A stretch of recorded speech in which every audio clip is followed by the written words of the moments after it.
Assalamu alaikum wa rahmatullah. So it's the start of May and it's time to get more seeds planted. And the thing about this month is you can plant absolutely everything. It's a great month to get planting, so I'm going to show you some of the seeds that I'm going to be planting this month. And what I'll do is I'll split the video into two sections. I'll show you those seeds that I'm going to be planting outside and those seeds that I need a little bit more protection and plant inside. Now, if you've got lettuces already planted outside, it might be now time to think about planting a second sowing of lettuces so you get a successional crop. And I've also got some little beetroot. So I've got some lettuces, I've got marigolds planted here, and I've got some beetroot planted here, and I've got some broad beans planted at the back. So what I'd do is now is I'd start another sowing of lettuces. So once these are getting picked, I'm getting another sowing into the ground. And the same with the beetroot. Beetroot and lettuces, they're a really fast growing crop. So by the time your seeds start sowing and getting up to planting size, planting out size, these will be ready for harvest and you can do that successional sowing. So the soil's starting to get warmed up now. There's loads of weeds germinating and some of the colder hardy crops, you can get those planted out even though there's a little bit of a frost at night time. So I've got radishes planted here, I've got beetroot, I've got more radishes and more lettuce. These are all really cold hardy, frost hardy plants. They'll be absolutely fine. I've stopped sowing onions from seed and I'm starting to plant my onions from seed out into the ground. And that's what you can see around here, these little bits of plants here. These are my onions sown from seed. But over there I've got my peas, and if you wanted to, now is a good time to plant peas directly into the ground for a second sowing. So I've got my first sowing of peas there. I've got another set of peas over there, and what I'll do in the next few days is I'll plant another set of peas directly into the ground. So then I've got 3 crops of peas coming in at different times. The ground is fairly warm. It's warm enough to start planting things directly into the ground, and things that previously you were planting inside, you can get these planted outside. So I'll show you some of the seeds that I'm going to be planting directly in the ground today. So I planted quite a few carrots in containers. So I've got them in containers and in my old wheelbarrow, and the thing about them is because they're a little bit higher up, they give that protection from carrot root fly. Now, if you wanted to, you could plant carrots directly into the ground now. Just give them a bit of protection with some kind of netting or something to protect it away from carrot fly. I'll split this into a few sections. So I'll split these outdoor seeds into 3 categories. So you've got your first category, your salads. Get loads of salads into the ground. All your salads can pretty much go in. So just over here next to my potato bed, what I've got growing is I've got a patch of chard just in front of it. I've direct sowed them and they should be popping up in the next few days. Any time now, they should be popping up. This is what I do. I leave the centre of the bed for things that are going to take a long time, and the sides of the beds for things that I can harvest really quickly.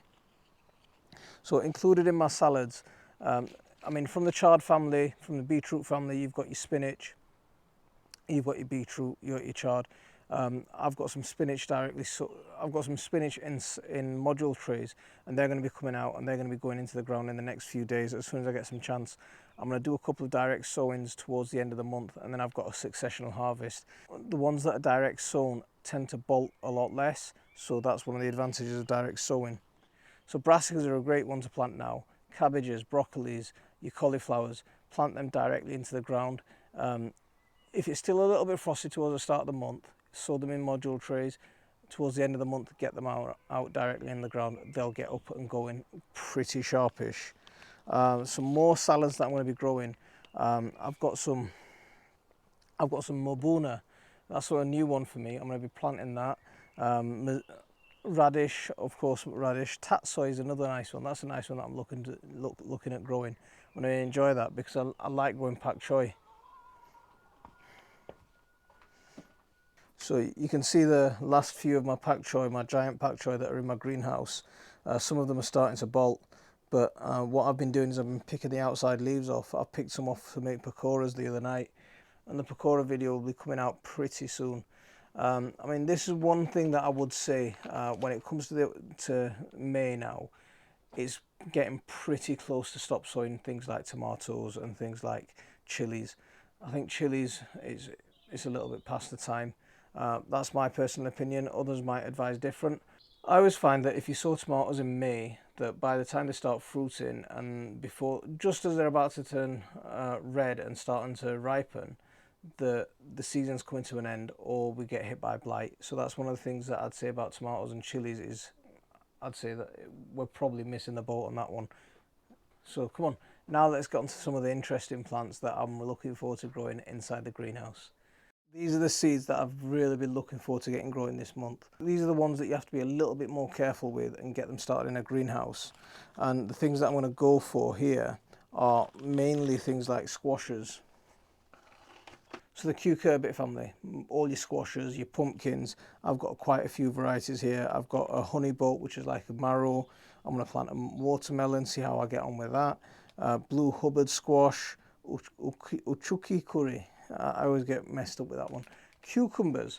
I mean, get your cucumbers in right now. If you haven't already started planting your cucumbers, it's a great month to get your cucumbers planted. Towards the end of this month, you could even actually direct sow some cucumbers and still get a decent harvest. What else have we got in this box? So my magic box of tricks. Amaranth. Hey, look at this. Let me show you this. So we've got some amaranth planted here. Absolutely gorgeous red leaves, red and green leaves. These are a real staple. I'm going to start transplanting these out into the garden this month, and I'll get some more amaranth sown directly into pots. What else have we got? So there's some. I've got a couple of watermelon varieties. Sugar Baby, which is an early variety, should be done okay in the garden. Should be okay in the UK. Sorry. And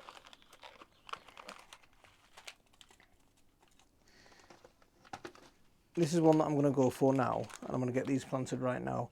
And these are sweet corn. I've got 55 seeds in here. It's quite precise, 55. I don't know why they didn't give 50 or 60, but 50 anyway. 55 seeds, and I'll get these planted. And these are an F1 Swift variety. It's the first time I'm trying this particular variety. I've grown Incredible before and had decent results, but let's try these and see how we get on. And I'm going to do. So I need to make myself some space, and as you can see, space is at a premium right now. Everything's just all over the place. And I'm working in my DIY potting shed, in my DIY potting table, and you can see how I made this potting table in one of the videos that I did. I'm really enjoying using this potting table. If you haven't got one, this is going to be, I think this is going to catch on as well as the Jeff Hamilton hoop tunnel. It's a bold claim. It's a bold claim, but I think it'll do it. So with my sweet corn, I'm just going to use a module tray, and I'm going to fill it with compost.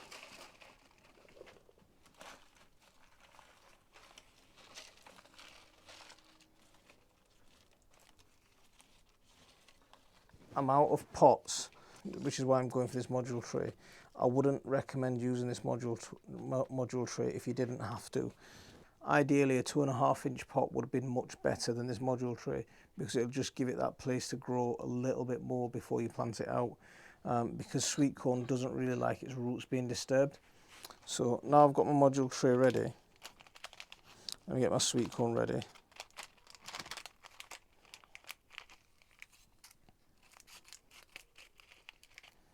And I use these module trays over and over again, right?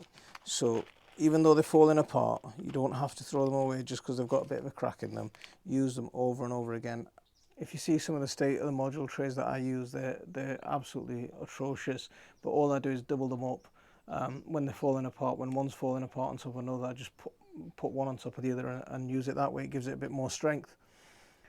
So right, let's get these sweet corn planted. I'm just going to gently push down a single seed into each little module. And then once I've done this, I'm just going to give it a covering of compost, and it wants to be double the depth of the seed. It wants to be covered double the depth of the seed. And this is damp compost. I'm actually going to do a little bit of an experiment this year, and I'm going to plant these ones into the modules, and then I'm going to plant some directly into the ground. And with sweet corn, when you plant sweet corn, don't worry about planting, using like a low strength compost for sweet corn, because sweet corn likes a lot of nitrogen. If you've got some chicken manure, even then add it to the potting mix, add it to the seed starting mix, because you want to give your sweet corn the best chance you can. So cover it up with compost again.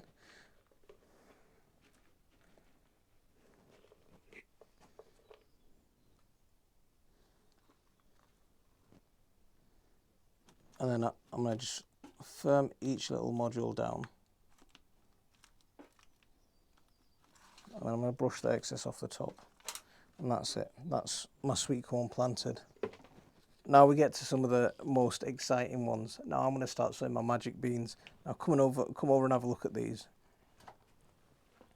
So I've got loads and loads of different beans in here. I've got dragon tongue beans, look at them. Absolutely beautiful. They're a great drying shelling bean, and once you dry them and eat them in curries when they're dry, beautiful. What I do with runner beans is I save a lot of my own seed, but every few years I'll bring in a pack of outside seeds and use them to replenish my stock. And this year, the seeds that I brought in are a variety called Lady Di. What I've got in here is some Black Knight runner beans. I've got some Scarlet runner beans. So yeah, another few really nice, interesting ones. If you've seen these ones before, these are butter beans. So yeah, they're actually a new one for me, and these are a climbing variety of bean, and I'm going to get those planted. We've got French climbing beans, and all of these ones that are open are my own saved seed. So French climbing beans, Belotti beans. What else have we got? We've got yin yang beans. I love the colour of that. Look at that, beautiful. I've even got a dwarf French bean, and what I'll do with them is, in between my smaller plants and in between my squash, is I'll just plant a few dwarf varieties, or anywhere around my sweet corn, or anywhere I find a gap, I'll just plant a dwarf variety. So what I generally like doing with beans is the dwarf varieties I like planting in pots and then planting them out separately. But with these runner beans and all of these climbing beans, I'll soak them. We're forecast a frost in the next couple of days, so what I'll do is I'll soak them in the house the day of the frost, and once the risk of frost is over, I'm going to sow these directly into the ground, and hopefully we'll be getting some beans climbing up. Hopefully we'll get some beans climbing up beanstalks pretty soonish. On the note of my magic beans, I'm going to leave it there for this one. Assalamu alaikum wa rahmatullah.